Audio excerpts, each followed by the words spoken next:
Je tourne vers la cour pour terminer. Je voulais vous dire une chose. Je tiens ma Bible. Je savais qu'aujourd'hui c'était mon jour.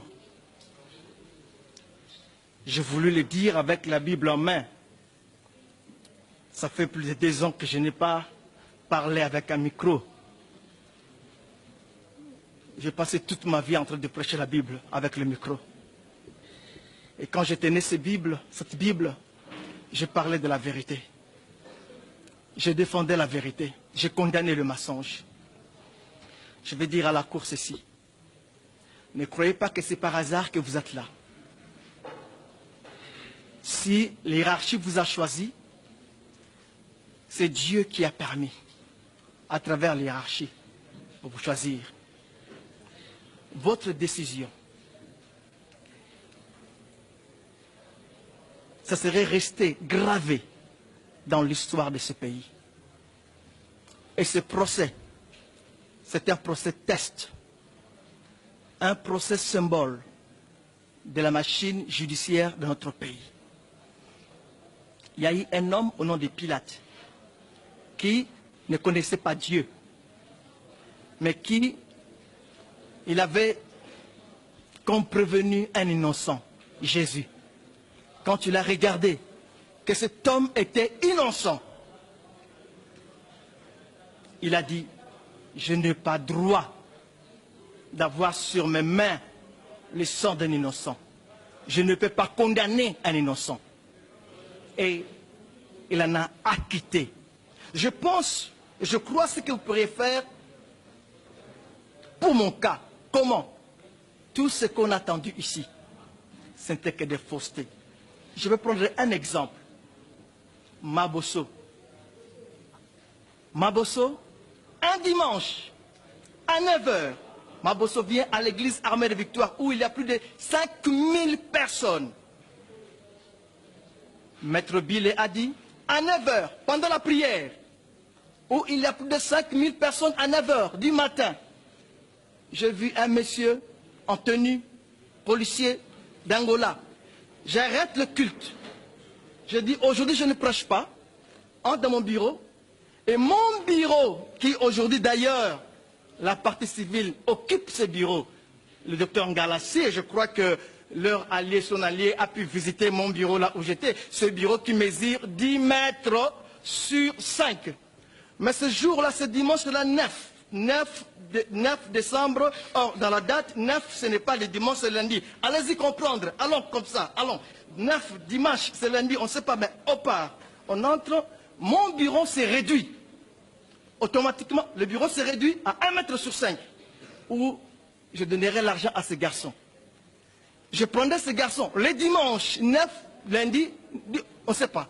On part chez moi, ma femme qui est censée à être avec moi comme d'habitude, les dimanches à l'église, mais ma femme se dédouble. Elle sera à la maison en train de servir de la bière, Skol ou Prumous, seule la partie qu'ils connaissent, à ce jeune homme, Mabosso. Si, voilà ce que je peux vous dire, si vous pourriez croire à ça, condamne-moi.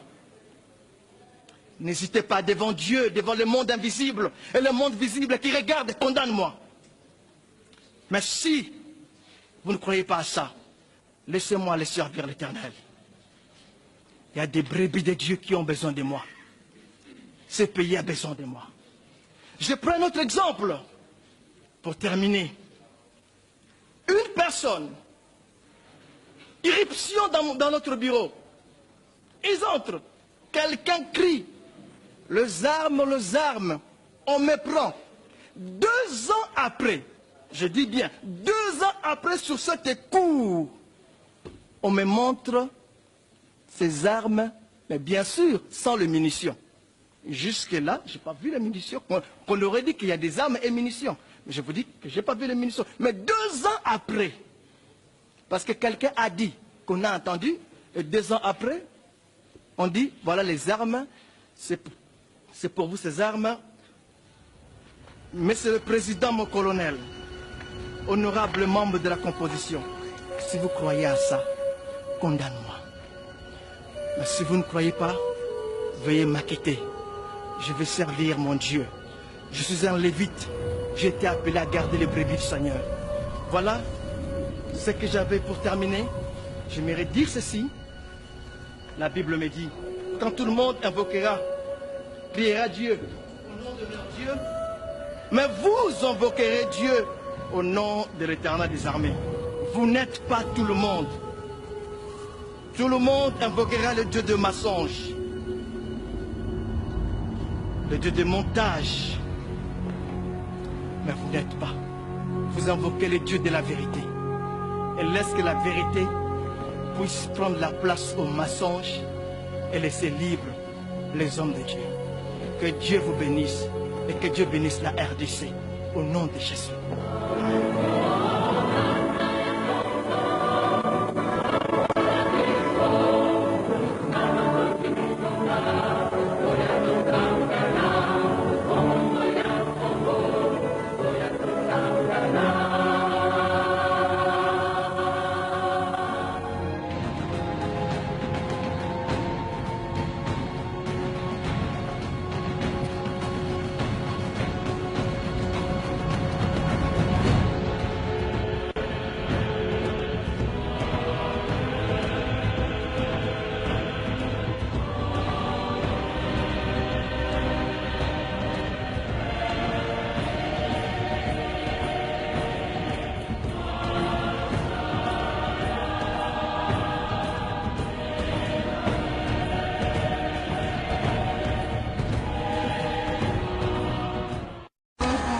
Président de la République, mais d'abord père de famille. Ce 5 septembre, jour de la rentrée, Joseph Kabila ne s'est pas contenté d'envoyer son enfant à l'école. Il l'a personnellement accompagné. Et le petit Laurent Désiré Kabila n'a visiblement pas eu du mal à s'intégrer. Pour le responsable de l'école, c'est un point d'honneur. Très content que cet enfant Laurent soit ici, chez nous, et la confiance que son Excellence nous porte. Voilà, on espère être au mieux et faire le maximum pour cet enfant et tous les autres enfants de l'école aussi. Satisfaction également pour ces institutrices. Elles vont encadrer les fils du chef de l'État. Nous sommes très contents. Nous sommes très contents. Le papa est là, parmi les enfants. Oh là là. Le président vient ici, c'est que notre école est vraiment... c'est une école appréciée, quoi. Mais derrière ces gestes, les responsables de l'école perçoivent un autre message fort. Pourquoi envoyer les enfants à l'étranger lorsqu'il y a possibilité de mettre leurs enfants dans leur pays ou dans le pays où les parents se sont expatriés? Je pense que c'est inutile lorsqu'il y a possibilité que les enfants restent avec les parents. Au pays, avec les parents. Et c'est dans cette école de la ville de Kinshasa que Laurent Désiré Kabila Junior fera ses premiers pas dans l'enseignement fondamental.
Mina kwa mewe na mpita modero analandaka hii realite.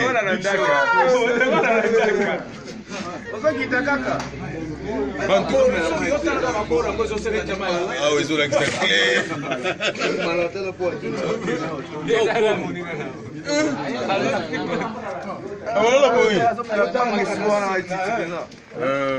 Ça c'est Laksa bango ya shuka.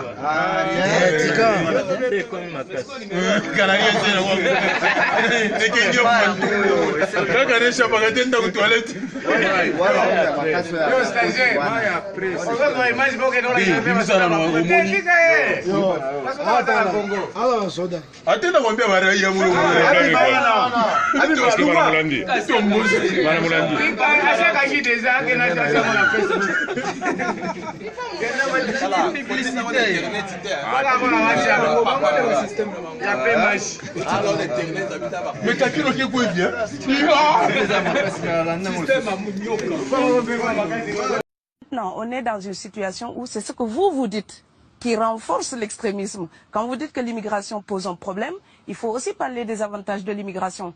Parce que moi, quand je travaille en France, je paye mes impôts ici. Donc les étrangers qui sont là, il y a une partie qui peut travailler et envoyer au pays aider. La majorité paye ses impôts, s'installe dans vos pays, enrichit vos pays. Donc ce sont des citoyens productifs. Après, il faut voir, il y a une minorité qui vient, il y a des morts, certes. Mais je voulais souligner une chose. Le discours que vous avez, il est encore légitime tant que l'Afrique restera muette. Et moi, aujourd'hui, je voulais m'indigner pour le silence de l'Union africaine. Les gens là qui meurent sur les plages, et je mesure mes mots, si c'était des Blancs, la terre entière serait en train de trembler. Ce sont des Noirs et des Arabes. Alors eux, quand ils meurent, ça coûte moins cher.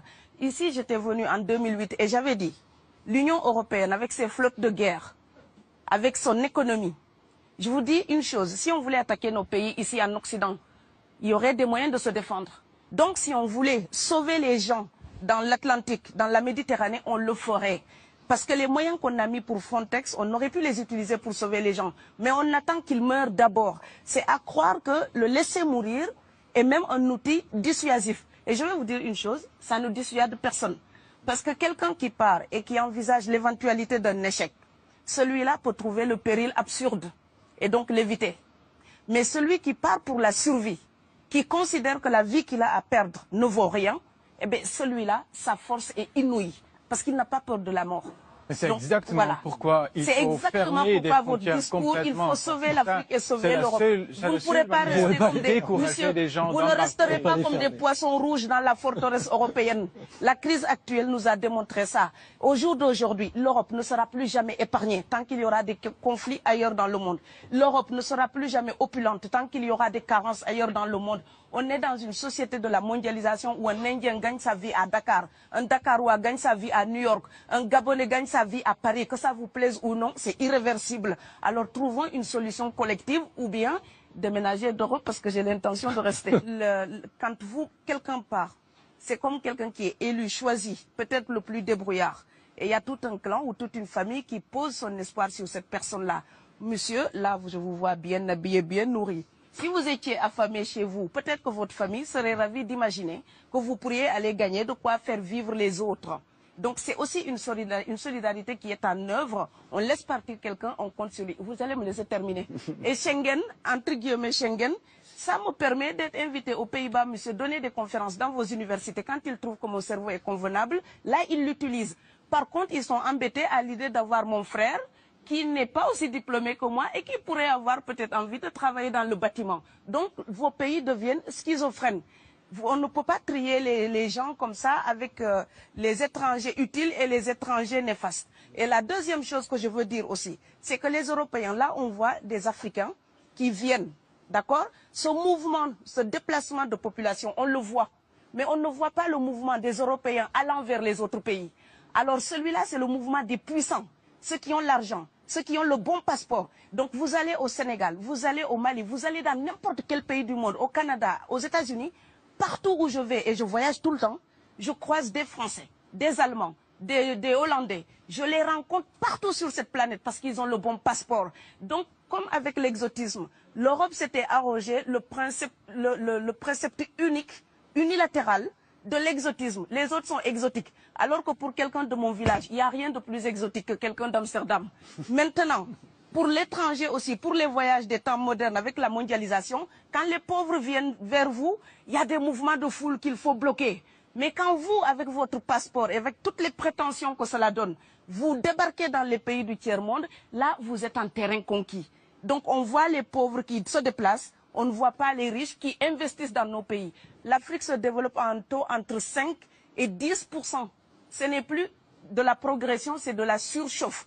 Sauf que quand des pays du tiers-monde se développent et qu'ils n'ont pas les moyens, pour gérer tout ça, il faut une ingénierie, il faut une formation, il faut des populations pour installer une démocratie. Là, cette surchauffe-là, vous avez besoin qu'on reste dominé pour servir de débouché à l'industrie européenne. Alors il faut arrêter l'hypocrisie. On sera riches ensemble ou on va se noyer tous ensemble. Et je pense que l'Afrique et l'Europe, par exemple, sont là comme des enfants qui se regardent à travers un miroir déformant.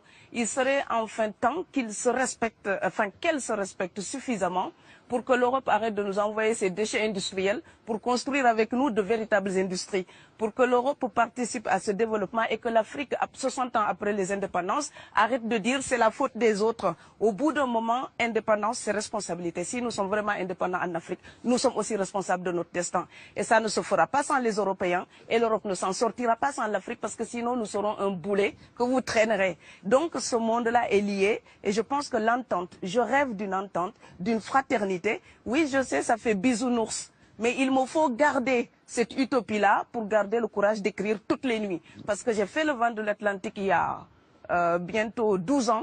Aujourd'hui, à l'époque, quand je parlais de dizaines de morts dans l'Atlantique, on me disait « tu exagères ».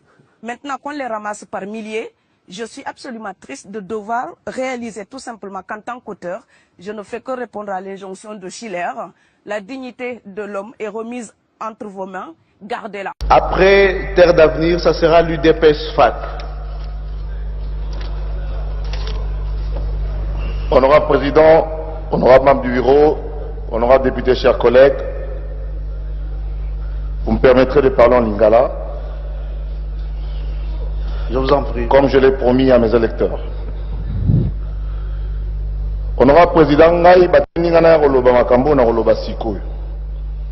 Ya liboso bana ya Kinshasa na bana ya Goma o na sala bango en contact. Balobi yebisa président Assemblée nationale yebisa tata mokonzi to déclarer guerre na Rwanda lelo. Yami balé. Bapesa biso mindoki tokota na Rwanda na makolo. Honorable Président, biso tant toza kokola soki yoke na classe babeti yozongi oza kolela. Moboti ya kobakisa to azongisi yo kuna pa wuti. Ok, yo pe kende ko bunda. Soka lekio makasi zo atali bende, so ataye mine. Rwanda kosaka na biso te. Rwanda kosaka na biso ndenge nini? Ba petit ba télémine sikoyo bazawana ezana Goma. Moi je ne donnerai pas ici les informations que je reçois, c'est comme si je relayais leurs informations. Nous sommes tous informés de la situation de l'Ekakuna. O ngana eko lobezande biso to kosala. Bo pesa biso mandoki. Biso to ba leader kinois to lakisaka na 98 déjà bana kini ba bonga maka déjà. Eko zala kaka ndenge zalaka. Ba ko saka na hier awa soki ba meki boyebi kaka ndenge zalaka idéologie changeate. Et puis, honorable président, complice belé baza na kata Kenya wa. Liste na bango ezali na kopesa bureau. Baza belé ya kosakana te, bakolia fimbu na kata Kinshasa wa. To bana kopeta na makofi na nzela. En commençant par l'Assemblée nationale. Pour trop c'est trop. Même schéma, même formule, même aboutissement. To bana kopeta po to yebi bango. Et puis, Bozo Banganine, honorable président, Bozo Banganine, Yebisa Joseph Kabila Bangate, Yebisa Ebiso Tozali, Bilenge Tozali, tokobanga Rwanda te tokokota na makolo inde pe tokobotola mboka na bango ekokoma na se ya makolo na biso. Vous pouvez conclure, collègue. Recommandation. Président Tigana le baron Bimanyoso. Guerre ezali d'abord toujours déclaré guerre contre Bango. Wana penda ya liboso guerre Congo to déclaré guerre contre Rwanda. Il y a beaucoup bamboke belé bani basa sabiso. C'est vrai tozana mindoki te mais babibali ya nsomi bazali oyo soka zuika na loboko kaka na éviter soki to ko guruta bango na presse ndengeni. Guerre ezali pe médiatique. Il faut to bongama. Ngayo naza koloba moi nasala 5 ans na Union européenne, banaza na bandeko bazolinga baye babaya. Bango basi babengi batie correspondant na bango na Goma. Oyo aza ko pesa point de vue na bango ndenge balingeni. Biso télévision nationale bazobeta na solo mususu. Il faut siko to mobiliser ngana za spécialiste en stratégie de communication ya makila. Ndenge ni toko sala pe campagne médiatique contre Batouana sur le plan international, na sur le plan national pour mobiliser batana biso. Chaîne nationale, il faut être capable de faire la sikoyo. Babenga batata mo baye balemba la télévision alors que bambinga bazali banda pour collecter message. Oya kotela na méchant tout ça la méchant. Et puis sur le plan militaire, ba petit baza d'accord to kotela bango na makolo. Cessez les faits ali sous-souté. Pour ça ba petit ba poussani, cessez les faits. Ba poussana, cessez les faits. Jeudi ba petit ba beti bango, vendredi cessez les faits, samedi ba côté sur la 5h du matin. Nani wala utinda cessez les faits. Et puis les gens qui MONUSCO passent l'hélicoptère, soyez loin, on vous sécurise. Vous commandement militaire de commune à Bukavu. De quel droit? MONUSCO va touriste, va complice. Donc de bisto moko bakende baza 18 000 tambola kolia ba conclusion. Nakosili sapona kolobake bobanga te. La peur c'est l'ennemi du développement. Pourquoi avez-vous peur? Chers collègues, pourquoi avez-vous peur? C'est notre pays, c'est le pays de nos ancêtres. C'est ici que sont nos racines. C'est ici que nous partirons et que nous devons laisser ce pays entier à nos enfants. Que tous les complices qui m'entendent, je parle en tant qu'un leader quinois et je m'assume, comme en 2004, on va entrer au Rwanda. Et à pied, dès demain.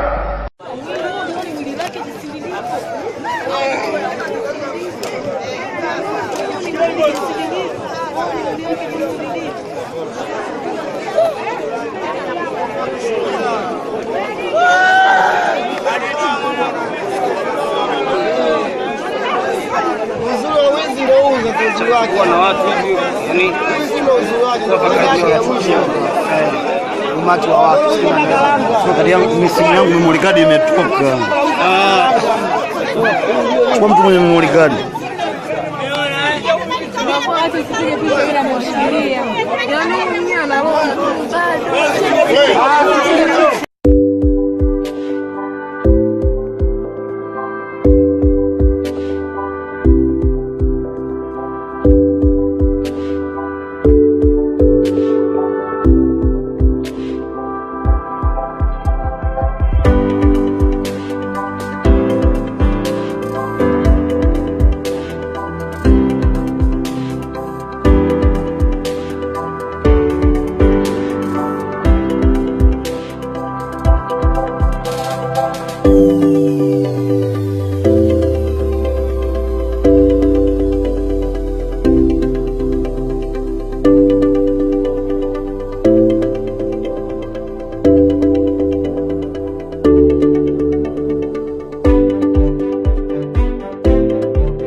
Mire cómo lo torturaban.